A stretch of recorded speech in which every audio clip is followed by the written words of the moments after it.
Legends and Landscapes, an investigation into adapting folktales for location-based digital heritage narratives.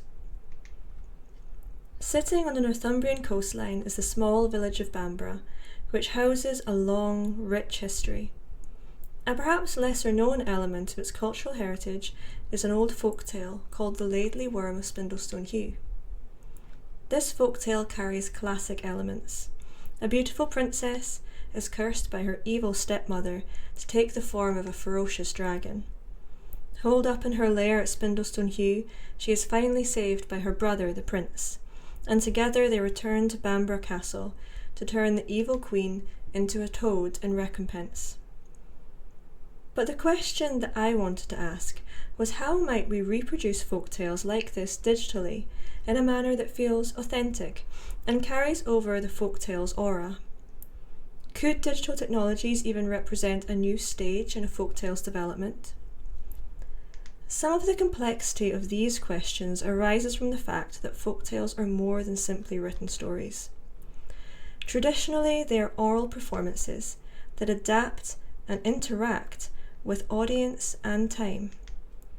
As they grow and change, they become deeply interwoven with the culture and landscape through which they are told. Therefore, I investigated how digital technologies, landscape, and a creative response could be used to enhance the telling of folktales, to mirror their traditional form. GPS technology was used to help users, particularly those who weren't local to the area, connect the folktale to its cultural landscape. Within the mobile application is an interactive map where the night figure represents the user's location. The app leads the user on a walk where different chapters of the folktale can be listened to at the locations where they were meant to have occurred.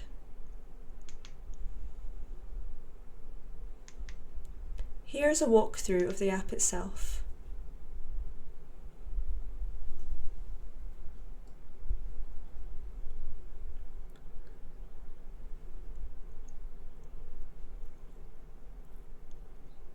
This is the map just described.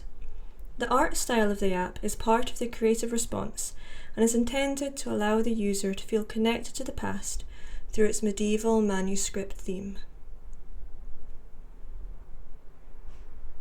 Instructions and directions can also be accessed here, helping the user to have a smooth experience which doesn't detract from the folktale itself.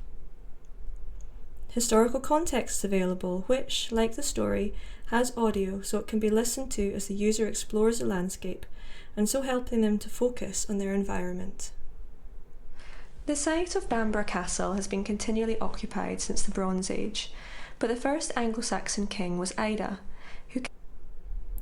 The history itself helps the user to understand the past and culture which may have informed the tale, bringing authenticity and context to the experience. Older renditions and artistic responses are included to help users perceive the folktale as a heritage object with its own history.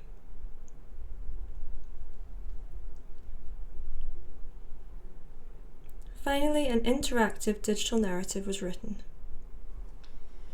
The setting sun falls behind you, bathing the small village of Bamborough in a fierce, fiery glow, and on the cliffs above you a timber fortress stands. This was another aspect of the creative response, which used digital technologies to mirror the interactivity and changeable nature of a folktale in a way written prose cannot achieve.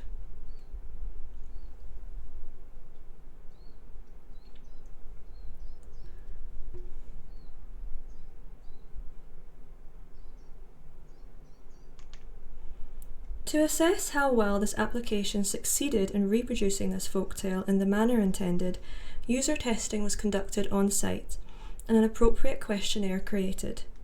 The results were positive, showing that various aspects of aura, such as engagement, connection to the past, and personal connection, were augmented through the audio narration, the narrative descriptions, and particularly the connection to landscape. A sense of awe and wonder at the past was one element that struggled to be invoked, perhaps because the app itself was not considered a heritage object. In terms of authenticity, the history sections, artistic response, and location technology were also noted as helpful, though there were some concerns over the authenticity of second-person narration within the story. Overall, while there is room for enhancement, the app has demonstrated new ways for folktales to be brought creatively and authentically into the digital realm, such as through using locative technology.